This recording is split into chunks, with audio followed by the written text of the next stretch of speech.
A lot of people have talked about our current economy as being a sharing economy or a gift economy or a gig economy. These things tend to get bundled up all together. But sharing is a good thing, right? I mean, we were taught to share from a fairly young age. It doesn't seem like that should be something we're critical of. But I want to talk a little bit about what it means to be part of this sharing economy, this culture that values self-expression over other forms of communication. And I'll go back a little bit to talk about selfies as being not just one of the ways in which people share, but as indicative of some of the negative things that are often associated with sharing and self expression. The first is this tie of selfies to narcissism. In practice, the narcissistic behavior that is strictly speaking narcissism, that is uh, a psychological issue with narcissism, is probably very small. It turns out that there's lots of cues you can get from how people take photos and of themselves, selfies, and what that means about their personality. For example, those who rank high on scales of neuroses tend to make duck face. That's a close correlation. Those who are relatively agreeable take selfies from a lower camera angle than those who are not. And so there are some small things you can tease out about people's personalities and how that shows through in their construction of a selfie. But this tie to narcissism as kind of a personality trait is a little bit more tenuous. We can, rather than speaking about the narcissism of the individual, talk, however, about a culture of narcissism. There are some people who tie the wave of selfies to this push during the 1980s and 1990s, especially. In the 90s, it got pushed very heavily. This idea of self-esteem, that the reason that our young children don't perform as well as they could is because they lack confidence and that they don't feel good about themselves, and therefore they are unable to do well. That has largely been replaced these days with an awful lot of talk about grit. That is, how do you make people more resilient? How do you make kids more resilient? But the trend at the time was, that we should we should make sure that kids don't feel as if they're failing at a young age so that they are able to be confident about themselves and feel as if they're loved and supported, etc. I'm really having trouble making the connection between selfies and self-esteem. It seems like it should be obvious. They both have the word self in them.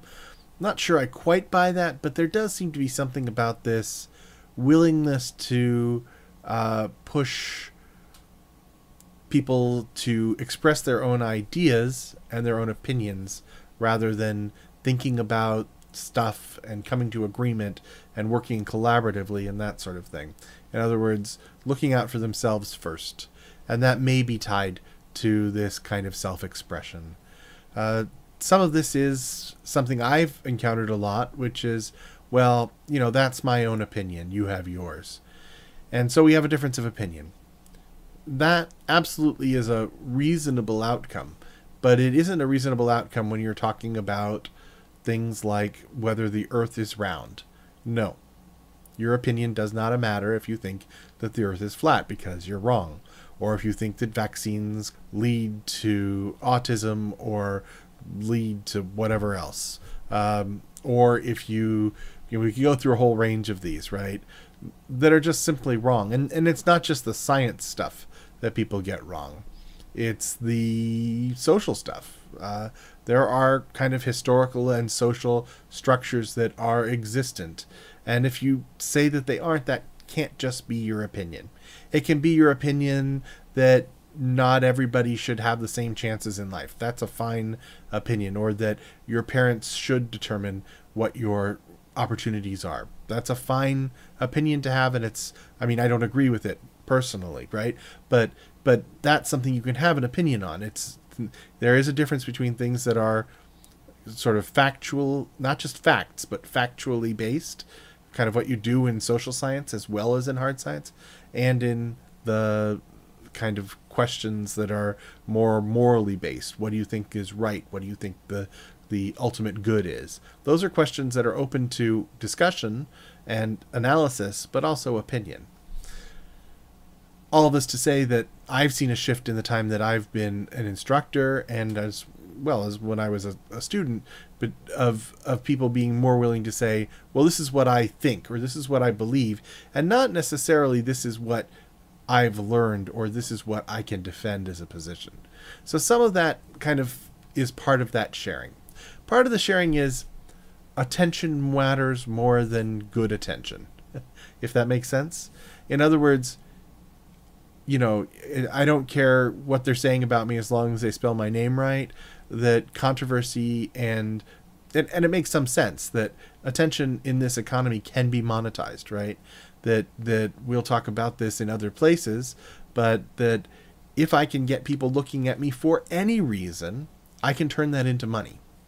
That's what advertising is, but it's much broader now. If I can just get you to look, if I can make you look, then it's worth the time. And so what that means is that often it's a matter of style over substance. There have always been people who are famous for being famous, but that now is becoming everybody. That's not quite fair, but there are many more people who are famous simply for having been famous. Some of this is the whole thing around sex tapes, right? That having your sex tape leak, having your private life invaded, is often a planned experience, or at least is shrugged off because it tends to make stars. And then the other side of this is things like, people being jackasses, and not just jackass. If you look at some of the more popular YouTube videos, it's people acting like jerks. And so, you know, we have this self-expression as a way to get attention. You can't just be expressing yourself by doing something profound or by working very hard on a project and then demonstrating it. Those things are less important than the style, than the shock, than the novelty. I mean, that novelty is a big piece of it. And novelty has been increasingly part of the culture for the last century or two. When I was growing up, people would would laugh about something being so 5 minutes ago. Something that was closely associated with New York, right? This idea of something being passé because it was yesterday's news or yesterday's fashion. So things moved more quickly. Some of it is just kind of this extreme novelty seeking, this kind of there's a squirrel, let's chase it kind of a thing. The distraction, a society of distraction. So some of it is that. Some of it, though, is not just novelty seeking, but distraction seeking. So certainly a lot of involvement in social media is because you don't want to do what you're doing. In other words, a lot of the compulsive use of something like Facebook is it's a great way if you want to avoid the work you're supposed to be doing, and you don't want to feel like you're just sitting there staring at a wall, you fire up Facebook or Twitter or Instagram. It burns up that time that you should be using towards something else. So that distraction from things you don't want to be thinking about is part of it. My kid just broke his arm and took him to the ER, and they gave him a heavy narcotic. But that, because they had to do some manipulation that was going to be very painful. But that was far less effective than the Disney Channel shows they had on the television constantly. Like, the doctor would be talking to him and he would be trying to look through her to see the Minions movie. And that distraction is not, I don't want to minimize that because it is effective. But these two things are very close to one another. The narcotic and the television. And that connection has been around for a very long time. Neil Postman talked about it in a book called Amusing Ourselves to Death.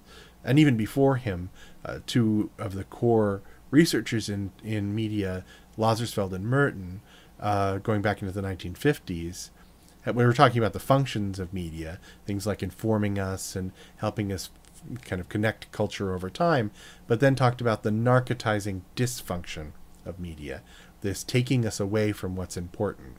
And social media seems to be very, very involving, because you feel like you are interacting, and therefore it is much more involving than, say, watching TV or reading a book. So you feel drawn into it, and that means it's very good at pulling you away from paying attention to things that may be more important. Postman's argument in Amusing Ourselves to Death is that the real danger was not 1984, was not the Orwellian future, but was the future presented in Brave New World, one in which we weren't being forced to look at things. We weren't being fed kind of state-censored media or state propaganda. That wasn't the danger of kind of totalitarian society, that direction. The danger was a totalitarian culture in which people were simply distracted from the things that were important, where they took soma, they took drugs, or they went to the feelies, they went to see in interactive movies, and that these were the things that led to the control of society, not this sort of vision in 1984 of a totalitarian state controlling all information and producing propaganda. I mean, this message, I think, is being put forward in a recent video by Childish Gambino, This Is America, where he seems to suggest through the video, as well as through the song, but mostly through the video, that, you know, kind of dancing and entertainment is a way of distracting from what's really going on in society that is tragic and perhaps preventable if people attended to not the squirrel, but what was going on in the background, what's going on at the core level in society. Sharing can also be exploitative. So, you know, I am the biggest fan of Wikipedia you'll find. I think it's an amazing output, but it's also something that should have cost millions of dollars to produce, and instead was produced by people who volunteered their time. Now, in the case of Wikipedia, you might say, well, they've been very careful about never taking ads. No one's profited from it directly. And so you might say that this is a common good, and it is often the example people give as a commons-based production expression of commons-based production, or an example of that. But if you look at something like Goldcorp, Goldcorp did crowdsourcing around finding gold. They had these maps of large sections of Canada, as I recall, and if you could find the most likely place to dig for gold, you won a prize.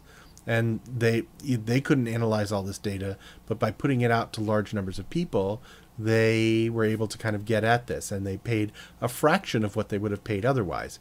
There are lots and lots of cases of this crowdsourcing, and people for a long time, and even now, love crowdsourcing because it is an incredibly cheap way of discovering where something is, or of analyzing data, or of trying to figure out a problem. So there's that, and some of this bleeds over, and the sharing economy is sometimes used for things like Airbnb and Uber, where people are doing car sharing and house sharing. And that's not exactly the same as sharing. That's really renting, but on a micro scale. And this is tied closely to the gig economy, right? It's work, but Fiverr has you work for $5 on something. And if you could do that in 20 seconds, then awesome. But often this is a way of extracting labor out of people for a rate that you would never be able to do in other circumstances. So there is this kind of exploitative cloud over all of this sharing. And a big piece of that is, you know, how do people use what's on Facebook? How does Facebook make money? Facebook is incredibly profitable. Google is incredibly profitable. And they don't sell anything except your attention. So the exploitation happens there too. You know, for a while, social media, especially during the blog age, was supported by the people who produced it. You know, you paid for something like an account on Flickr, or paid for your own blog site. But now you don't pay for it. It's all free. But it's free in exchange for the information and labor you provide into the system. So you provide stuff to Facebook, and Facebook sells that to their customer. And Google sells your information to their customers. In both cases, that customer is companies who want to advertise using the data they have from you. The other piece of this is the danger that by whittling away at little tiny things or by having our attention scattered, we're unable to create great works. I'm not sure that that's always a danger, but there are also great counterexamples of where that little effort can actually build up to very large outcomes. I think Wikipedia is, again, one of the examples of that, where, millions of people making tiny edits actually make light work. So nobody misses that little extra cognitive surplus, as one scholar has called it. Nobody misses that extra bit that they're adding in. But if you have a structure that can add that all together, you end up with something like Linux or something like Wikipedia. Or right now the Library of Congress is using little bits of time for people to just, do a little bit of encoding of historical data so that they have it scanned, because humans do that far better than their scanners can. And so they're having them recognize what's being written in handwritten notes and things and transcribing that. Those kinds of things can be built out of that tiny amount of attention. So I don't want to completely discount the possibility. Unfortunately, often that attention is built towards things that the contributors don't really realize they are contributing to. And that's the case in something like Facebook or Instagram or etc., the new platforms for social sharing. And finally, it can provide that little kind of addition allows for people to contribute to things that then grow larger. So one of the things people were worried about is that the sharing economy and sharing culture would lead to only reality TV. For a while, we had a stint where if you turned on TV, it was going to be reality TV, quote unquote, reality TV. Because reality TV was far cheaper to produce than scripted TV, because there seemed to be an infinite audience for this stuff.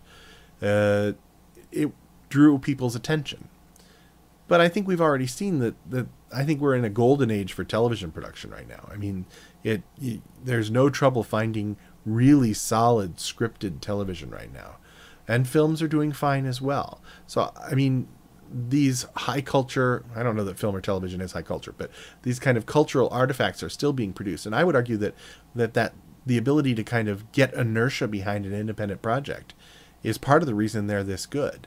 That, we've had every season, we have these shows canceled that are really good shows, but the audience is able to step up and say, wait, this is, Expanse is actually a pretty decent program. We should keep it. And the studios will respond to that. And so as long as you can get a little bit of inertia behind something, you don't have to have it be the lowest common denominator. And that, I think, has actually helped us to produce better, larger products, cultural products, than we would otherwise. So I'm really bad at being critical about this, I guess, because I always see the silver lining. But I do want to say that there are significant concerns over how people use these media, how it uses them, and what the kind of outcome is, not just individually, like how does this affect my life, but also socially. What is this turning us into when we feel like we are urged to kind of produce ourselves and share ourselves to much wider audiences?